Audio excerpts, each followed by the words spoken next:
pessoal, nesse vídeo eu vou continuar falando das forças elétricas e como elas interagem entre si mais profundamente e além de como eles calculam o modo dessa força e além disso vamos falar também sobre o cálculo elétrico, tá? Que depois mais pra frente vamos trabalhar problemas, basicamente como o professor passou nos últimos problemas de poliar, que são praticamente problemas envolvendo o campo elétrico e a interação entre essas forças elétricas.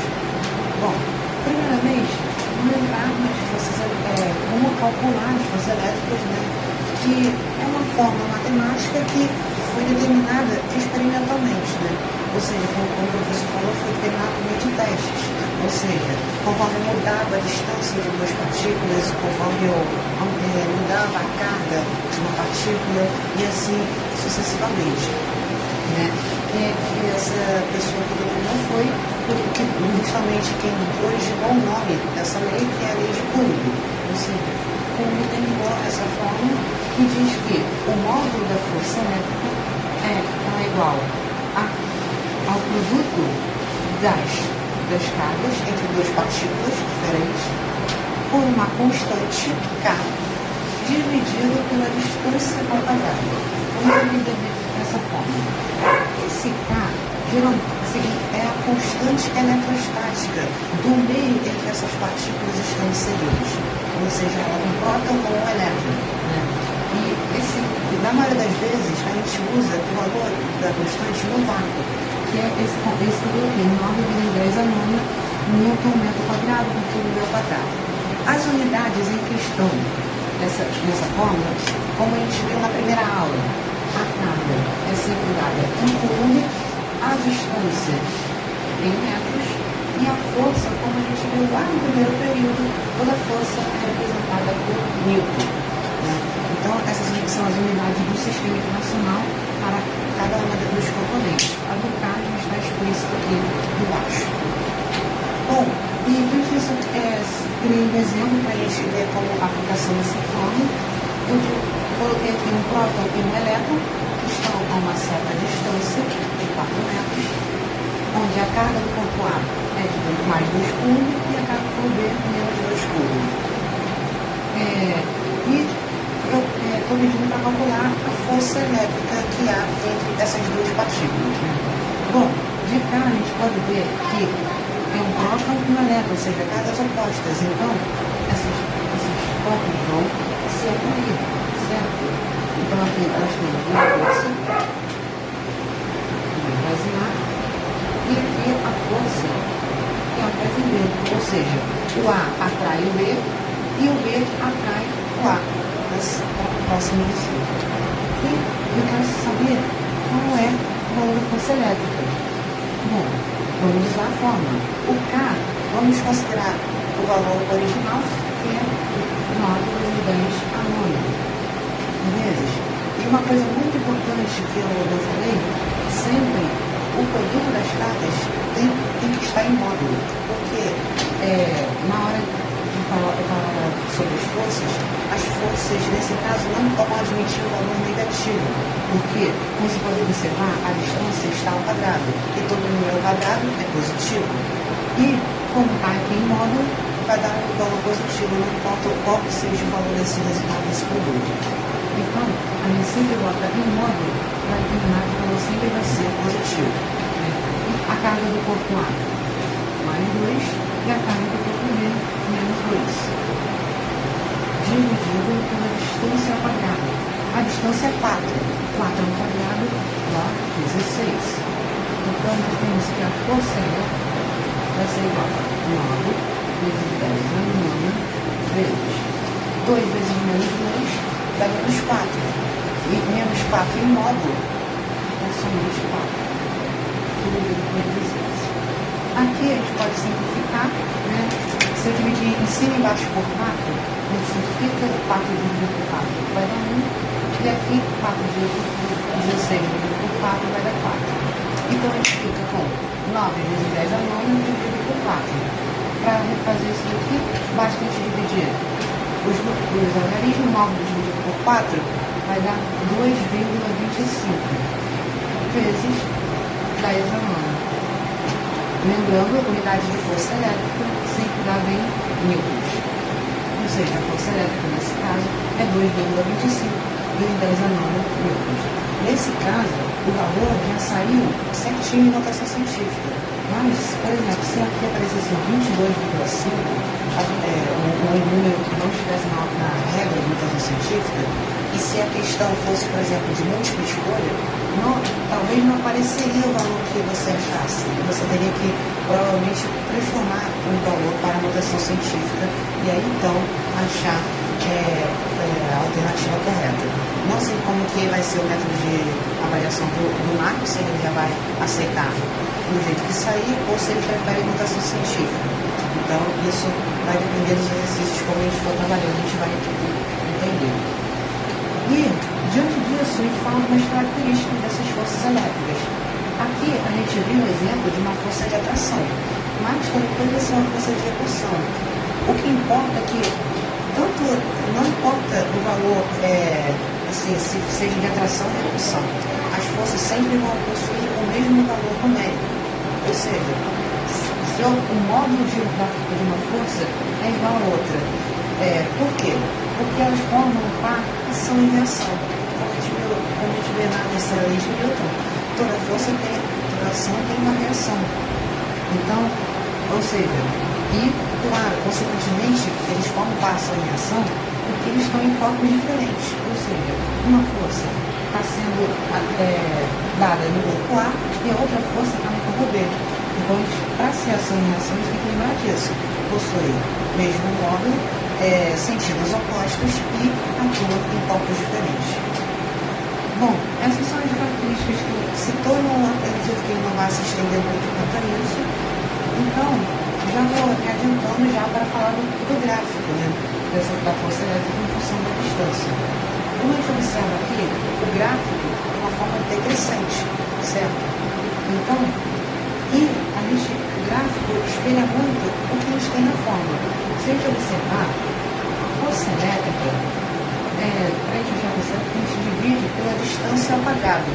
Então, o que a gente diz que a força é inversamente proporcional à distância apagada. E é o que fica explícito quando a gente vê o gráfico descendo. Por quê? Como eu coloquei aqui, se eu tenho uma distância, eu tenho o valor da força F. Se eu duplico essa distância, a força não vai cair pela metade, porque está dividindo. Ela vai cair pelo quadrado, ou seja, 2 ao quadrado, 4. Então, se a gente observar, se eu duplicar a distância, a força vai cair pela quarta parte. E a mesma coisa acontece se eu triplicar a distância. A força vai cair pelo quadrado, ou seja, 3 ao quadrado, 9. Ou seja, força sobre 9. Existem muitas questões teóricas e também, às vezes, de cálculo também, que exploram isso, perguntando, dar um certo valor de força ou da carga e pergunta se eu aumentar ou diminuir a distância não sei quantas vezes, ele pede para você calcular. Se dizer quantas vezes também vai aumentar ou diminuir o valor da força elétrica. Então, isso aqui ajuda a interpretar esses tipos de questões. Bom, e o Pedro tinha me perguntado em sala de aula como que a gente usaria essas questões de decomposição dos vetores, das forças. Não lembro direito qual foi a pergunta que ele fez, mas para que a gente usaria, né? Como a gente está estudando a eletrostática, como o próprio nome já diz, a eletricidade é estática, ou seja, em repouso. Então, existem questões também mais de nível de concurso que ele pode colocar na prova, que, por exemplo, ele pode dar 3 ou mais cargas, não importa o número de cargas, pode ser o número de cargas, sei lá, depende da questão. E perguntar, por exemplo, por meio das interações entre elas, qual das cargas estará em equilíbrio. Ou seja, em equilíbrio significa que vai estar em repouso. E para isso a gente precisa analisar os vetores das forças, tanto de atração quanto de repulsão entre as cargas. Eu coloquei aqui esse exemplo aqui, por exemplo, eu esqueci de eliminar, vamos ver aqui, corpo 1 com carga 1, um corpo com carga 2, um corpo com carga 3.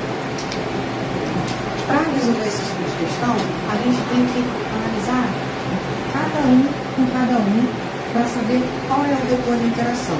Então, primeiro, vamos analisar o corpo 1 com o corpo 2, depois o corpo 1 com o corpo 3 e depois o corpo 2 com o corpo 3 para ver como se dá esses vetores. Se a gente observa o corpo 1 e o corpo 2, são cargas iguais, então, consequentemente, vão sofrer repulsão. Então, aqui tem uma força e para cá outra força. Repulsão entre os corpos. Agora, observando o corpo 1 e o corpo 3. Eles têm cargas opostas. Sendo assim, consequentemente, eles vão se atrair. Então, uma força para cá e outra força também para cá. Agora, analisando o corpo 2 com o corpo 3. Também são cargas opostas, então eles também vão se atrair. Então, tem uma força puxando o corpo para cá e outra puxando para cá. Diante disso, como a gente determina que está em equilíbrio? Como a gente considera que as forças de atração e repulsão possuem o mesmo módulo, ou seja, o mesmo valor numérico, então basta a gente fazer ver qual é o vetor resultante de cada um desses aqui. Então, como a gente observa, o corpo 1 ele tem uma força puxando para um lado e a outra puxando para o outro. Então, consequentemente, essas forças vão se anular. Né?